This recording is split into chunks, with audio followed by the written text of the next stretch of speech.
आज हम निकल पड़े जंगल में एक कीमती खजाने की खोज में। रास्ते काफी ज्यादा खराब थे। ये पहाड़ दिखने में जितने ज्यादा खूबसूरत हैं उतना ही ज्यादा इनके अंदर खजाना भी बहुत ही ज्यादा कीमती है। ये आबादी से काफी ऊपर आने के बाद जब हम यहाँ पहुंचे हमने देखा कि पहाड़ में एक अजीब सा दरवाजा लगा हुआ है।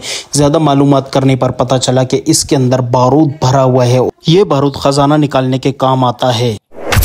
उसके बाद जब हम आगे बढ़े तो हमारे रास्तों की रुकावट बने यहाँ के खतरनाक जानवर जो कि बहुत ही ज़्यादा जहरीले थे। और अब आगे बढ़ने के बाद हमने देखा कि रास्ते काफ़ी ज़्यादा ख़राब हो रहे थे। लेकिन कुछ ही देर के बाद हमें यहाँ पर एक अजीब सी चीज़ नज़र आई जो कि बिल्कुल एक गाड़ी की शक्ल में थी। और यहाँ पर हमने देखा कि एक अजीब सी सुरंग भी है गाड़ी के पीछे।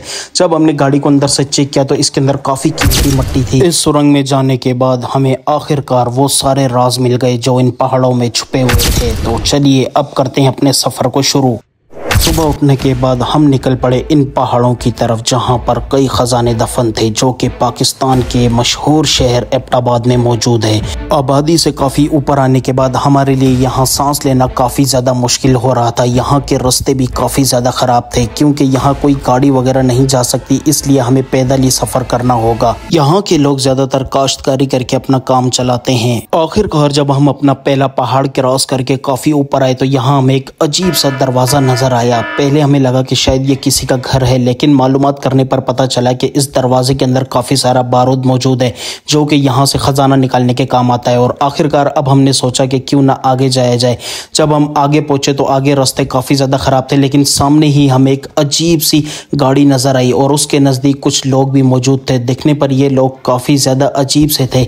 जब हम इस झोंपड़ी के नज़दीक पहुँचे जो कि एक बहुत ही ज़्यादा ख़तरनाक जगह पर बनी हुई थी, अंदर एक अजीब सा शख्स सो रहा था और हमें सामने एक अजीब सी सुरंग नज़र आई। हमने अंदर जाने का फैसला किया, लेकिन पहले हमने सोचा कि इस गाड़ी को चेक किया जाए, ये गाड़ी किस काम आती है। इस गाड़ी के अंदर कुछ कीमती मिट्टी और पत्थर थे जो कि किसी खजाने से कम नहीं थे। अब हम इस सुरंग के अंदर जाने का फैसला कर रहे थे जहां से ये कीमती मिट्टी बाहर आती है, क्योंकि यहाँ से सारे राजों का पर्दाफाश हो जाना था।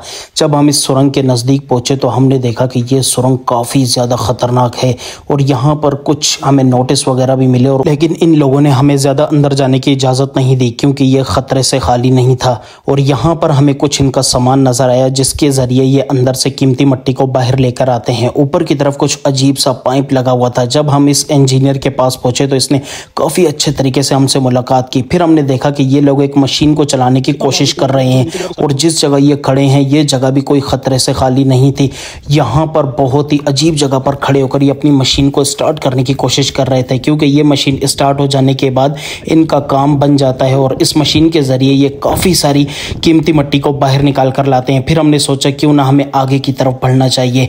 फाइनली हम काफ़ी ज़्यादा थक गए थे और गर्मी भी काफ़ी ज़्यादा थी, लेकिन यहाँ अजीब बात यह थी कि सांस लेना काफ़ी ज़्यादा मुश्किल था और हमने सोचा कि हम पहाड़ के आखिरी कोने तक जाएंगे। और अब शुरू हो गया था मौत का सफ़र क्योंकि अब हम बढ़ रहे थे जंगल की तरफ जहाँ पर काफ़ी ज़्यादा ख़तरनाक जानवर भी मौजूद हो सकते हैं।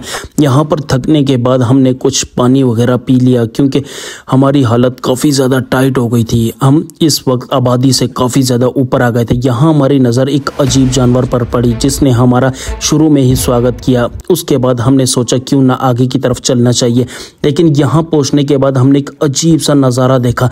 मुझे लगता है कि यहाँ से भी इन लोगों ने काफ़ी कीमती मिट्टी को निकाला है, लेकिन पूछने पर पता चला कि यहाँ जब मिट्टी बिल्कुल ख़त्म हो चुकी थी उसके बाद इन लोगों ने इस जगह को बिल्कुल वीरान करके छोड़ दिया और यहाँ बिल्कुल भी आबादी हमें नज़र नहीं आई। चारों तरफ बिल्कुल एक सन्नाटा था, एक जंगल का माहौल था और जिस जगह मशीन ने अपने पंजे लगाए थे उस जगह से काफ़ी ज़्यादा गहरे गहरे होल बने हुए थे। आखिरकार इस ऊंची जगह पर पहुंचने के बाद हमने थोड़ा सांस लिया क्योंकि मौसम काफ़ी ज़्यादा अच्छा हो गया था और अब हमने आगे बढ़ने का सोच लिया था। रास्ते काफ़ी ज़्यादा ख़राब थे। यहाँ पहुँचने के बाद हमें एक खूबसूरत सी मस्जिद नज़र आई जो कि एक बहुत ही प्यारे तरीके से बनाई हुई थी क्योंकि यहाँ पर मुसलमानों की तादाद काफ़ी ज़्यादा थी और वो इस मस्जिद को अपनी इबादत के लिए इस्तेमाल करते हैं। और आगे चलते ही हमें एक कुआं नज़र आया जो कि बहुत ज़्यादा बड़ा था, लेकिन इसके अंदर पानी काफ़ी ज़्यादा गंदा था और यहाँ पर इस पानी में काफ़ी अजीब से कीड़े भी मौजूद थे। ये पानी हमारे पीने के काम तो नहीं आ सकता था, इसलिए हमने सोचा क्यों ना आगे बढ़ना चाहिए। और यहाँ से हमें बच्चा नजर आया जो कि अपने जानवरों के साथ इस जंगल में टहल रहा था, क्योंकि इस जंगल में कुछ बहुत ही कम आबादी है। जो लोग यहाँ पर सरवाइव कर रहे हैं उनके लिए काफ़ी ज़्यादा मुश्किल है। फिर हमें एक अजीब सा मकान नज़र आया जो कि बिल्कुल टूटा हुआ था, क्योंकि यहाँ के कुछ मकामी लोगों ने शहर की तरफ हिजरत कर ली थी और बताया जाता है कि ये पहाड़ किसी भी टाइम गिर सकते हैं। अब हमारे पास टाइम काफ़ी ज़्यादा कम था और हम जंगल की तरफ बढ़ गए। जंगल में पहुँचते ही हमने एक अजीब सा नज़ारा देखा। शायद मुझे लगता है कि ये वो दरख्त है जिनके ऊपर आसमानी बिजली गिरी है, क्योंकि जंगल में आसमानी बिजली काफ़ी ज़्यादा गिरती है। और आप इस टाइम भी देख रहे होंगे कि चारों तरफ बिल्कुल एक बारिश का नज़ारा था।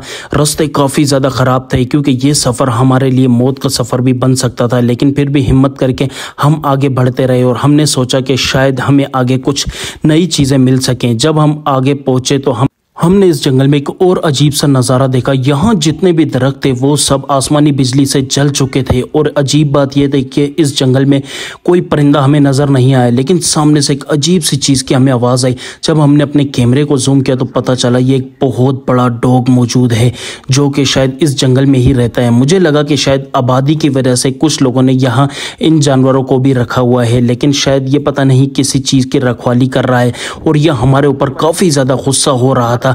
लेकिन कुछ ही देर में ये वहां से दूर चला गया और सामने की तरफ जाके बैठ गया। लोगों ने जानवरों से मुकाबले के लिए कुछ डंडे भी हाथ में उठा लिए थे। यहाँ हमें पीने का पानी तो ना मिल सका क्योंकि पानी काफ़ी ज़्यादा गंदा था। उसके बाद हमारी हालत काफ़ी ज़्यादा टाइट हो गई थी और हमारा सफ़र यहाँ दी एंड हुआ। नेक्स्ट वीडियो में आपने बताना है कि क्या हमें आगे बढ़कर जंगल के राजों से पर्दाफाश करना चाहिए या घर वापस लौट जाना चाहिए, क्योंकि ये सफ़र हमारे लिए काफ़ी ज़्यादा खतरनाक था।